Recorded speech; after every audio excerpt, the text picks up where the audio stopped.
Oh ya dok, ini intermezzo nih dok. Saya mau nanya nih dok. Tadi bukan yang nguping ya dok. Tadi kan dokter angkat telepon ya, sempat tadi ya. Itu saya dengar dokter ngomong pakai bahasa Palembang. Dokter orang Palembang. Ngapo kau? Cacam. Ada urusan apa? Samo kalau nggak itu samo kita sama-sama dari Samo Palembang. ya? Samo. Oke, kalau samo Mak Pona tutup itu telepon, kau tanya nak ku tanya, kau tanya baik. Jadi tanya. Nggak usah pakai itu. Oh, nggak usah. Yang aku tanya apa? Ya apa tanya terkait soal ini? Oh. Tanya. Terus ini mak mano? Itu kaget dulu gampang itu. Nah, nanya pertanyaan dari aku nih terkait ini. Iya. Apa ya? Nah, ngerti gak ndak wong nih? Ngerti lah. Ngerti ya?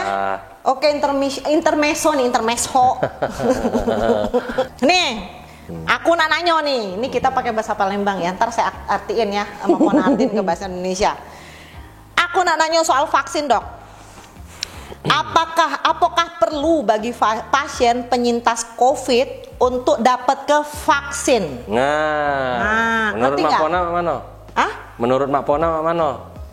Menurut aku, nggak perlu. Kau nggak perlu ngapa? Nah, sekarang mak ini ya, wong yang divaksin kalau dia bukan penyintas, belum pernah terkena vaksin. Ini orang awam yang jawab ya. Kalau dia belum pernah terkena COVID, memang menurut Mak Pona dia membutuhkan vaksin untuk ketahanan tubuhnya, ya kan? Kegunaannya vaksin adalah supaya antibodi kita, kalau tidak salah nih, kalau tidak salah ya dok ya, kalau tidak salah, kegunaan vaksin itu adalah untuk memperkenalkan antibodi kita ke virus tersebut. Jadi apabila virus itu masuk ke dalam tubuh kita, ya kan, tubuh kita lah tahu, ya kan. Kalau misalnya setelah vaksin nih, ya kan, dia kan lah tahu nih, lah kenal nih. Nah terus dia positif, ya kan. Imun tubuh dia lah pacak ngelawan dewe, ya kan. Kalau tidak salah satu kegunaan vaksin itu untuk apabila kita terkena positif lah COVID, gejalanya tidak terlalu parah, ya dak. Oke. Iya dak, itu kan kegunaannya kan, bukannya membuat kebal ya, tapi meringankan gejala. Nah, sekarang nih ya, aku tanya sama dokter balik, ya. Satu, kalau uang kan, bukan, kayak dulu. Vaksin Sinovac. Awalnya kan Sinovac yang sudah banyak uang ini kan dapat kan. Sinovac itu adalah vaksin yang ditidurkan. Bukan. Tidak aktif. Vaksin yang sudah mati. Ya kan? Sinovac tuh ya. Dimasukkan ke tubuh kita nih, ya kan? Dicus, dicocok ke jarumnya, dicocok itu dimasukin, disuntik saya, jarum suntikan itu dimasukkan ke badan kita, terus dimasukkanlah vaksin itu kan, dan vaksin mati itu kan, Sinovac itu kan, itu vaksin mati, oke. Kedua, AstraZeneca yang lah keluar ya, kalau tidak salah lah keluar ya dok ya, sama Pfizer atau Moderna yang lah masuk tuh dok. Nah itu vaksin yang dilemahkan dan diambil mRNA-nya ya dok ya. Sok taunian aku nih. Ngerti juga Ida ya. Ngerti juga Ida. Banyak baca. Nah, bagus. Yang diembe mRNA-nya, itu diambil mRNA dari virus tersebut, dari virus COVID itu, lalu dimasukkan lagi, dicocokkan lagi, pakai suntikan ke dalam tubuh kita, bener dah dok. Maksudnya disuntikan lagi ke kita, say, ya kan? Kalau itu kan yang dilemahkan, ya paling seberapa sih kekuatannya?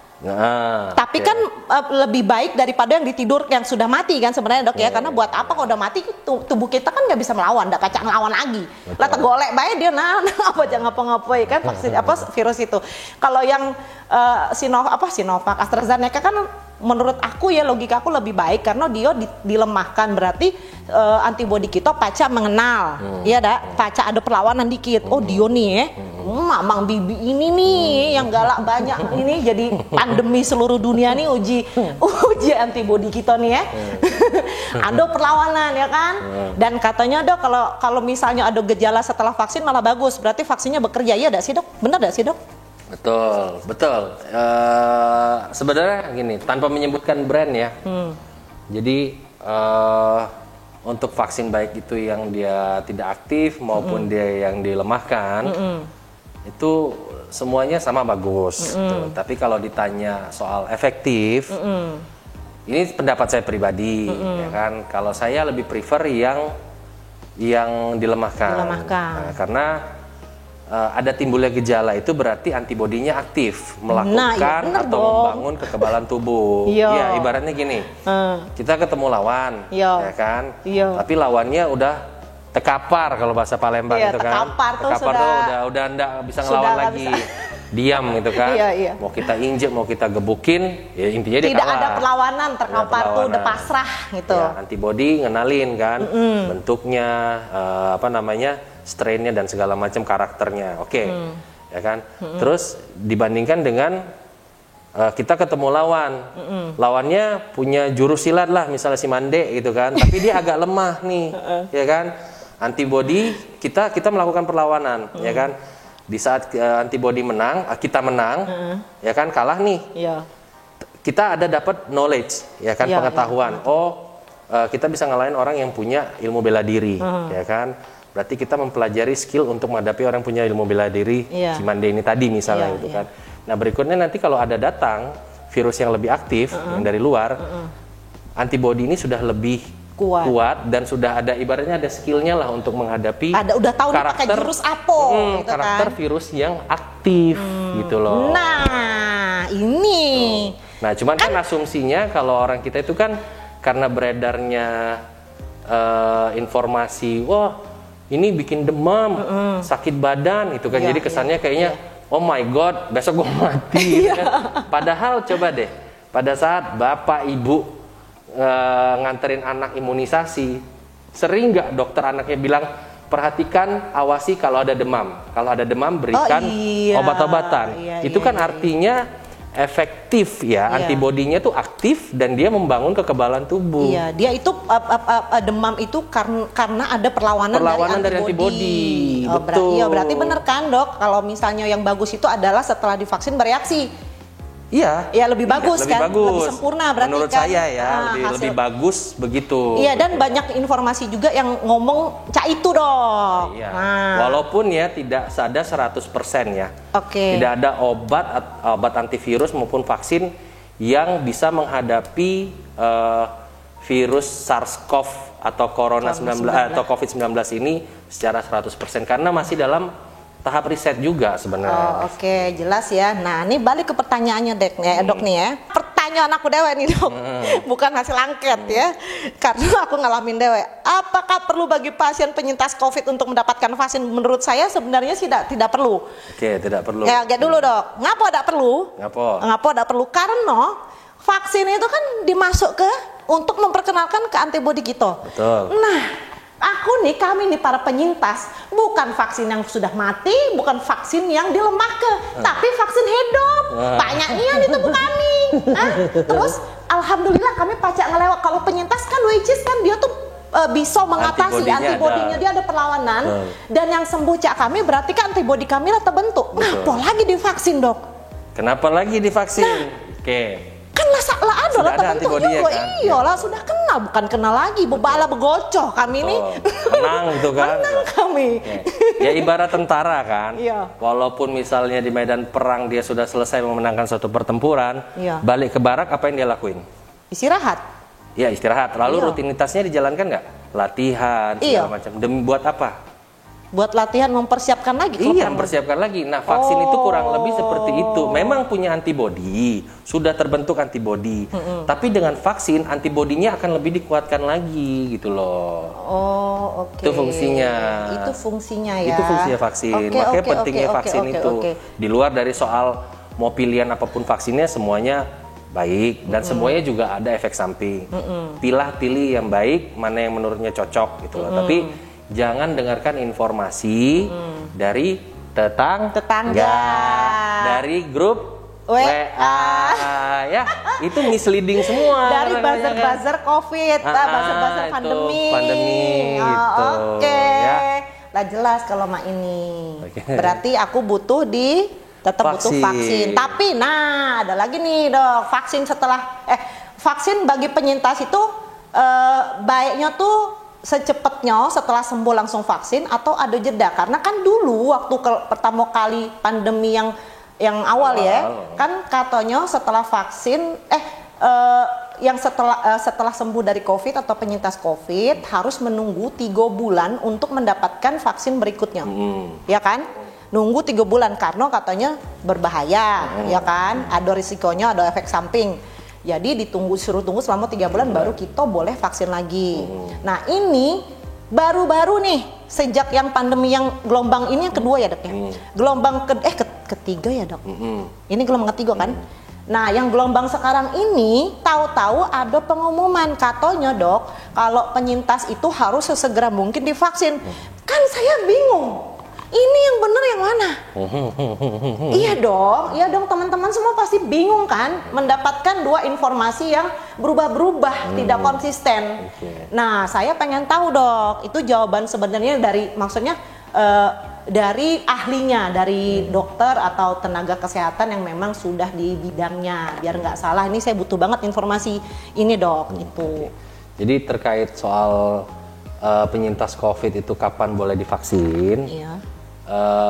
Karena sudah ada edaran dari pemerintah, surat edaran saya lupa nomor berapa, dan tetap itu untuk dianjurkan bahwa dilakukan vaksinasi itu bagi penyintas COVID mau dosis 1 atau 2 itu 3 bulan setelah dinyatakan negatif tanpa gejala. Tuh, itu yang benar, itu yang paling benar ya, yang bisa dipercaya, yang bisa jadi pegangan kita ya dok. Di negara ini itu. Oh, tetap ya say, teman-teman semua, kalian yang mau vaksin, yang belum vaksin, itu harus melakukan vaksin, tapi setelah 3 bulan dari dinyatakan negatif oleh tanpa gejala oleh hasil dari tes PCR atau antigen. Oke, jelas ya. Nah, jadi saya bisa nanti setelah 3 bulan dok ya. 3 bulan ya. Jangan dong. Oke. Kayak dulu ini kan pertanyaan dewek, jadi harus pakai bahasa Palembang nanyanya. Kata dokter kalau pertanyaan sendiri dari saya harus bertanya pakai bahasa Palembang. Dokternya tetap menjelaskan pakai bahasa Indonesia yang baik dan benar. Dok. Nah. Menurut dokter, hasil survei di lapangannya yang banyak meninggal adalah apakah benar orang-orang menengah ke atas daripada menengah ke bawah? Maksudnya ada beberapa kawan aku yang ngomong ini, jangan percaya sama COVID, tanya. Aku udah tahu ya ini dia nih masuk buzzer atau bukan, moga-moga tidak ya, moga-moga dia hanya berusaha untuk maksudnya menghimbau atau cuman moga-moga ya. Jadi katanya COVID itu hanya menyerang wong yang berduit. Kalau di Palembang menengah ke atas wong berduit, ya, bukan menengah ke bawah. Dan kebanyakan yang meninggal wong berduit katanya. Bukan wong saro. Kalau menengah ke bawah itu wong saro. Kalau wong orang menengah ke atas itu wong berduit. Nah bener dak dok hasil ini ya. Teman-teman semua yang jangan so tahu, kita tanya nih, bener nggak itu? Apakah yang meninggal itu bener banyakan orang yang menengah ke atas daripada menengah ke bawah? Coba kita dengarkan. Jadi terkait informasi ya tadi ya. Dari mana itu informasinya ya? Itu dia, baru tahu saya itu. Kalau saya pusing jadinya ini. Banyak kali ya rumor yang beredar ini ya. Tapi gini. Enggak, saya bingung dok. Baru tahu nih ada penyakit, ada virus yang milih. Ini wong kayo, nih wong miskin. Ngapa babunyi handphone nih? Astagfirullahaladzim. Ya kan? Kalian jangan sok tahu. Memang kalian sudah melihat itu pasien-pasien data-data bahwa semua yang meninggal itu adalah pasien orang menengah ke atas, sementara yang menengah ke bawah hidup semua. Tidak sayang, tanyakan sama dokter ini. Rata, karena COVID tidak bisa memilih mana orang kaya, mana orang miskin, mana uang berduit, mana uang sarong. Jangan sok tahu, bener kan dok? Karena pada kenyataannya semua rata. Mau yang uang sarong, uang berduit mati galau kalau memang dia punya komorbid. Sok tahu, bener dah dok? Jadi ngoceh aku, emosi aku jadi dok. Sok tahu nian. Jadi aku nggak perlu jawab ya. Tapi bener ya. Sudah dijawab. Sudah dijawab. Tapi betul, kalau ditanya data. Bukan dok, saya bukan so tahu. Jadi saya pengalaman pribadi, karena di seputar saya bukan hanya teman, bukan hanya kerabat jauh, tapi sudah saudara-saudara sendiri yang meninggal itu. Yang meninggal itu bukan cuma orang kaya atau orang susah. Yang meninggal bukan cuma orang-orang kaya, tapi yang susah pun malah lebih banyak. Betul. Jangan salah, say. Justru orang kaya itu sebenarnya banyak tertolong karena mereka punya ini. Mereka bisa cari rumah sakit yang VIP, yang apa dengan perawatan yang maksimal, ya kan? Yang super duper maksimal. Sehingga mereka dapat selamat. Malah banyak yang orang kaya yang berduit, bukan wong saro yang selamat. Yang banyak lewat itu wong saro. Karena apa? Karena telat dapat pertolongan. Karena mereka tidak berani ke rumah sakit karena udah katik duit. Karena mereka tidak punya uang. Ya, jadi jangan asal ngomong, say. Kasihan orang-orang yang maksudnya keluarga-keluarga orang di sana yang sama ini dok. Ada juga omongan begini. Apa namanya? Saya lupa ya. Intinya bahwa COVID itu tidak ada, COVID ini itulah. Ada teman saya juga bilang, saya kemarin cuman demam, meriang, hidung mampet, gatal-gatal, sampai jalan aja saya pegang-pegangan sama dinding. Itu COVID, saya kalau Anda tes, emosi. Cuman Anda tidak mau tes, kenapa? Karena Anda kan sudah ngomong kemana-mana nih, ya kan? Wah, COVID itu tidak ada. COVID itu tidak ada. Masih itu tidak ada benar. yang ngomong gitu? Banyak dok, nggak banyak sih dok, sedikit justru dok. Jujur aja sedikit, cuman katakan dari 10, ya hanya 3 orang yang berkata seperti itu. Setujunya, yang skeptis akan COVID ya, akan pandemi ini ya. Hanya 3 orang gitu loh. Dan saya gemes di saat dia bilang, gue kemarin gue meriang seminggu. Panas tinggi, hidung mampet, tenggorokan, terus sakit-sakit badan sampai jalan aja pegangan dinding. Tapi karena dia tidak mau PCR, dia tidak mau tes antigen atau swab, jadi dia tidak tahu positif atau negatif. Hai, coba pada saat itu Anda melakukan tes, pasti positif. Dia bilang, kalau saya tes pasti saya dikata positif. Ya iyalah, makanya tes, say. Tapi saya seneng Anda bisa sembuh, kamu bisa sembuh, kalian semua bisa sembuh tanpa harus tes, tanpa harus mengkonsumsi. Dan dia masuknya isolasi mandiri karena dia menjalankan isolasi mandiri. Dia isolasi mandiri, dia berjemur dok, berjemur. Kalau dia menjalankan isolasi mandiri berarti dia gampang kan? Dia tidak percaya. Dia bilang banyak teman-temannya yang berarti skeptis nanggung. Dia lucu ya, dia bilang saya tidak percaya COVID itu nggak ada. Jadi dia berjemur. Iya, saya sakit ini kemarin pakai obat warung sembuh. Alhamdulillah, bagus bisa sembuh, berarti antibodi Anda top. Saya salut dan saya iri Anda bisa survive seperti itu tanpa obat-obatan COVID, obat-obatan untuk penyembuhan COVID ya. Tapi sekali lagi dok, kenapa dia melakukan isolasi mandiri? Dia tidak kemana-mana. Kedua, dia berjemur dok. Dan dia kemana-mana pakai masker 2 dong. Iya. Berarti nggak apa-apa ya kan? Mungkin secara lisan dia bilang dia tidak percaya, tapi hatinya percaya, itu aja udah cukup. Iya, benar. Udah makasih ya. Oke, ya. Karena dia tetap menjalankan prokes kan? Iya, dia menjalankan prokes. Jadi dia sadar diri. Dia berjemur dok. Dia berjemur dok. Oke. Bagus dong. Ya kan? Maaf ya. Ini terjadi sama salah satu teman saya dok. Maksudnya saya hanya memberitahu aja. Saya jangan. Apa ya? Maaf ya nih, saya hanya share aja loh di sini. Intinya share, maupun atau share, berbagi informasi, berbagi apa yang benar, apa yang salah, ya kan? Jangan kita mengandai-andai mengeluarkan sesuatu statement tanpa kita tahu itu benar atau tidak, tanpa kita tahu apakah itu ada penelitiannya, apakah itu ada di data atau tidak. Contohnya yang dia bilang banyak meninggal karena dia orang miskin, karena dia orang kaya, nggak bisa begitu. Itu salah semua gitu loh. Sekalian nih dok ya, jadi ngasih informasi, cukup mengerti ya sampai di sini teman-teman ya. Nah terus ada lagi nih dok, ada lagi yang ngomong begini, lupa pakai bahasa Palembang. Pertanyaan saya sendiri soalnya. Benar dak dok, rumornya ada tekanan dari pemerintah untuk para nakes itu diwajibkan oleh pemerintah untuk mengcovidkan pasien. Gerem aku sama pertanyaan ini.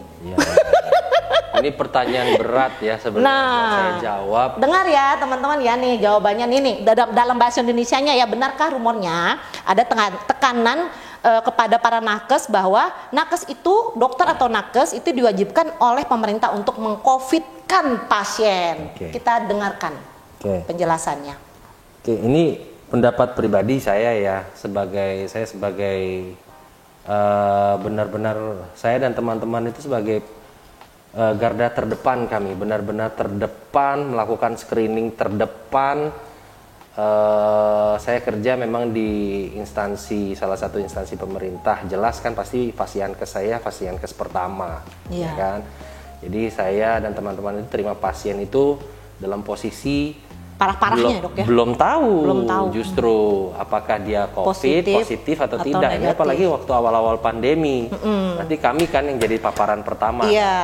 Nah kalau tadi ditanya soal apakah ada tekanan dari pemerintah terhadap nakes untuk meng-COVID-kan, saya pribadi sih awal mungkin saya skeptis, tapi pada kenyataan di lapangan karena saya dan teman-teman kita garda terdepan, kami melihat bukti bahwa memang virus ini ada.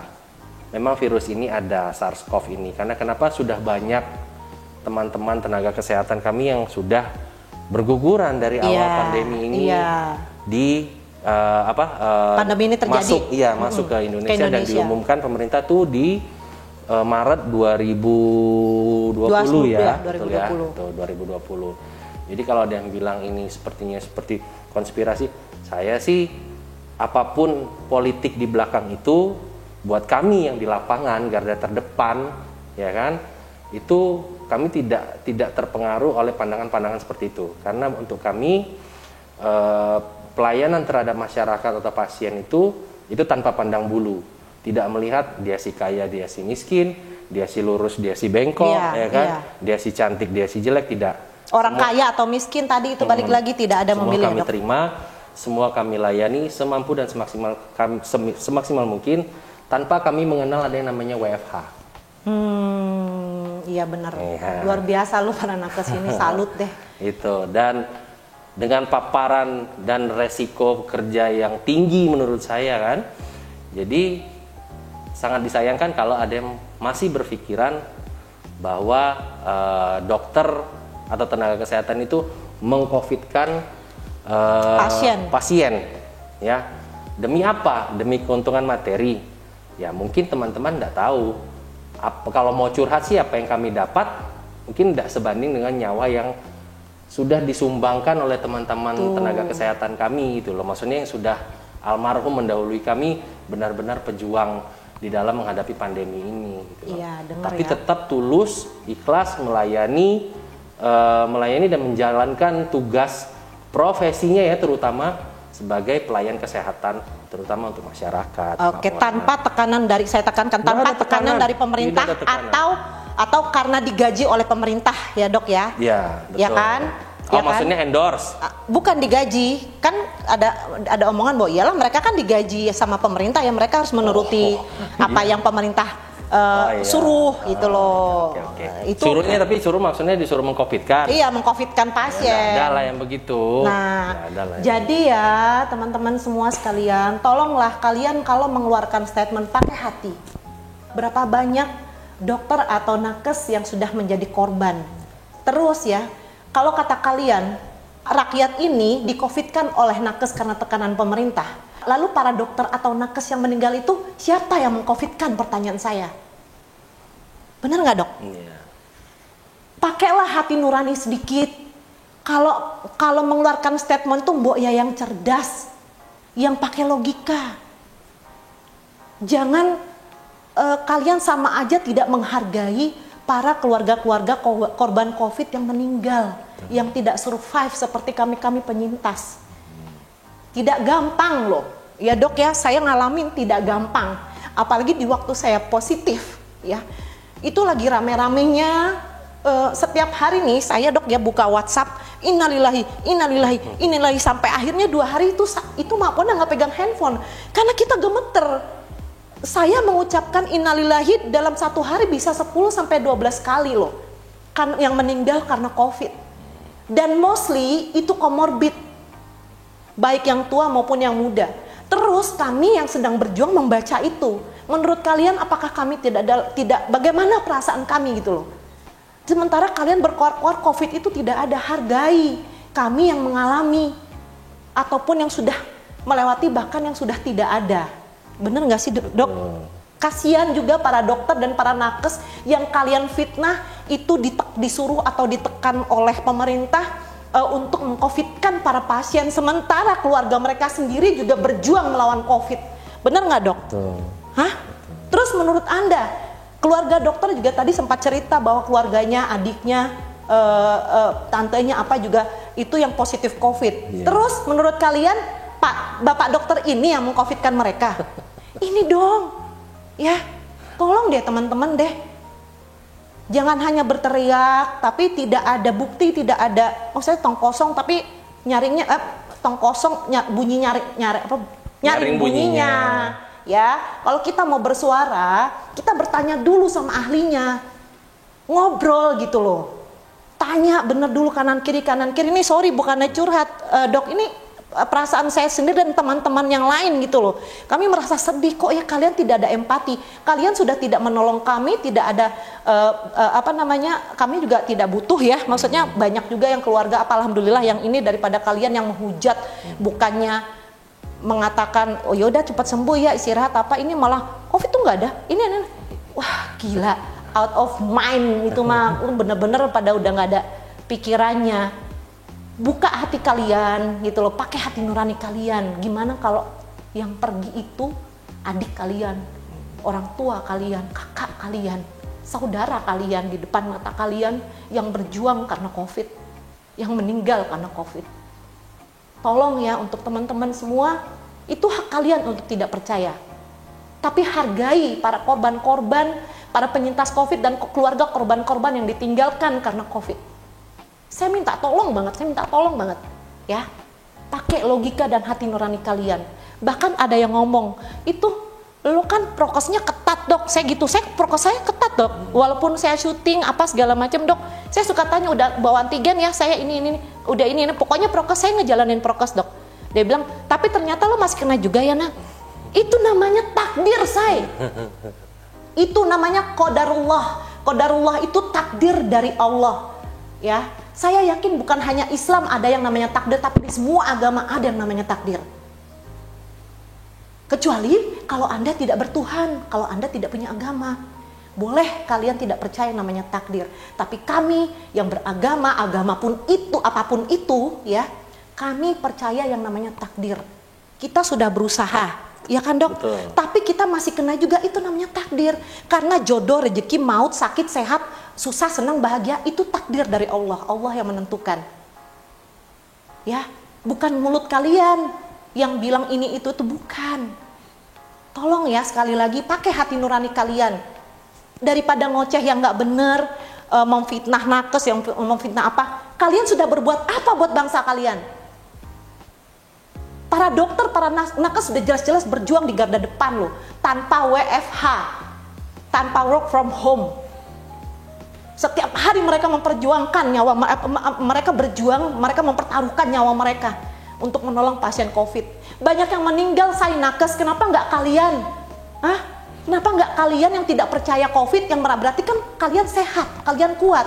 Bantu dong para nakes ini di garda depan, merawat para pasien COVID yang ada yang sampai keluar di jalanan karena kepenuhan, karena rumah sakit yang sudah penuh, tidak ada tempat lagi. Ya, lebih berarti hidup kalian daripada kalian bernyanyi, bersuara, sumbang tapi fales, tidak enak didengar. Maaf ya dok ya, maaf ini saya maksudnya, ini saya juga mewakili banyak orang gitu loh. Dari 10, katakan dari 10 orang ini, saya mewakili dari suara 7 orang daripada yang 3 orang ini. Gitu loh dok.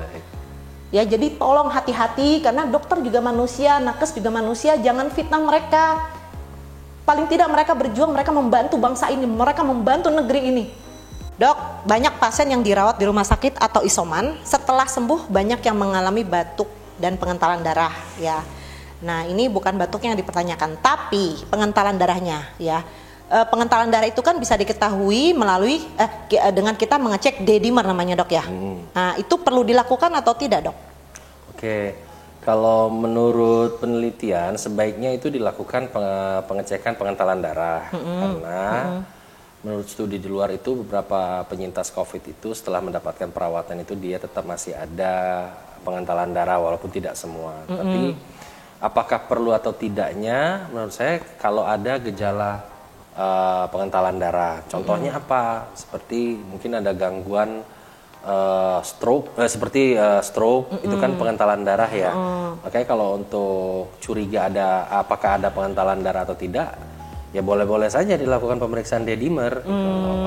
Tapi kalau tidak ada riwayat. Oke, jadi kalau tidak ada riwayat komorbid lah ya, dok ya kurang lebih ya. Iya betul. Itu mungkin tidak usah ya, karena terkait kalau kita ini kan cost ya kembali lagi kan. Iya, kecuali memang dedimer tuh katanya mahal dok, ngecek dedimer itu dok. Kecuali memang di cover oleh asuransinya, itu kan, atau memang direkomendasikan oleh dokter yang menanganinya. Gitu. Oke. Cukup jelas tuh ya. Jadi ya kalau untuk pasien yang setelah melewati masa maksudnya untuk pasien penyintas COVID dianjurkan ya dok berarti ya? Boleh. Dibolehkan untuk mengecek dedimernya, ya kan? Tergantung apakah kita punya riwayat komorbid atau tidak ya dok ya? Kurang lebih gitu ya. Salah satunya itu ya. Jadi kalau merasa kalian punya komorbid lebih baik dicek. Tapi kalau tidak kayak saya kemarin, kebetulan waktu saya sakit saya kan diambil darah, dicek semua darah saya, bla bla bla bla. Ternyata saya ada HB saya ngedrop sama saya HB saya itu 19 dok. 9 dok. Dan kata dokter berarti kan saya tidak perlu cek dedimer. Nggak perlu. Jadi untuk yang kalian mempunyai riwayat darah rendah atau HB rendah seperti saya, tidak diperlukan melakukan dedimer. Jelas ya sampai sini? Oke dok, ini pertanyaan terakhir nih dok ya. Ini pertanyaan terakhir ya teman-teman ya. Dok, untuk penyembuhan COVID ya, terutama untuk pasien yang isoman. Ya, bila kita mengandalkan daya tahan tubuh seperti saya kemarin isoman ya, bila kita mengandalkan daya tahan tubuh, kita berusaha tidak mengkonsumsi berbagai obat antivirus karena khawatir impact setelahnya. Nah, upaya tersebut berbanding lurus dengan adanya resiko kecepatan penyebaran virus. Bagaimana pendapat dokter? Ya, bagus. Karena penggunaan suatu obat-obatan itu harus sesuai dengan indikasinya. Jadi kalau memang tidak ada arah indikasi untuk penggunaan antibiotik, antivirus, ya kan, anti radang, memang sebaiknya jangan. Karena kita harapkan itu kan seminimal mungkin tidak ada penggunaan obat-obatan dan kita berharap ya bahwa antibodi kita itu terbentuk secara alami. Ya kalau memang tidak tergantung dengan obat-obatan, berarti kan bagus dong antibodi kita, berarti imun kita kuat dong, ya kan. Tapi bisa dibantu dengan mengkonsumsi vitamin, ya kan, suplemen dan vitamin boleh. Gitu. Dengan dosis yang sesuai ya dok? Dengan dosis yang sesuai, jangan sampai seperti Mak Pona kemarin double kan. Tapi dok saya tidak minum antivirus, saya bisa lewat, berarti saya murni dong. Ya kalau misalnya ada gejala batuk pilek, apakah boleh? Ya apakah boleh mengkonsumsi obat untuk batuk pilek? Ya kalau sangat mengganggu, pasti akan diresepkan oleh dokter. Tapi kalau kira-kira masih bisa, tidak terlalu mengganggu, ya kan, sesekali gitu kan, tidak sampai demam, ya nggak perlu konsumsi, ya nggak apa-apa. Begitu. Tuh, udah jelas ya dok, teman-teman ya, dari penjelasan dokter pertanyaan terakhir tadi, jadi tidak dibutuhkan apabila kondisi atau gejala pasien tidak membutuhkan. Ya, saya juga tidak memakai, ponakan saya juga tidak memakai, kami hanya meminum antibiotik dan teman-temannya itu sudah membantu kami, malah lebih bagus ya dok, karena lebih murni antibodi kita melawan virus tersebut. Oke, itu pertanyaan terakhir dari angket yang ada, dari pertanyaan Mapona. Terima kasih banyak dok atas waktunya hari ini. Dari pagi dokter sudah standby di sini dan sampai sampai mendung. Terima kasih banyak dok, jangan kapok-kapok. Moga-moga nanti kita bisa bikin Q&A yang untuk informasi buat teman-teman Diary Mapona. Oke teman-teman semua, terima kasih telah menyaksikan vlog hari ini, Q&A hari ini. Saksikan terus Diary Mapona. Jangan lupa di apa dok? Di like dan subscribe. Di komen juga dan di share ya. Terima kasih dukungannya. Diary Mapona, sana sini, cus. Makasih, dadah, assalamualaikum.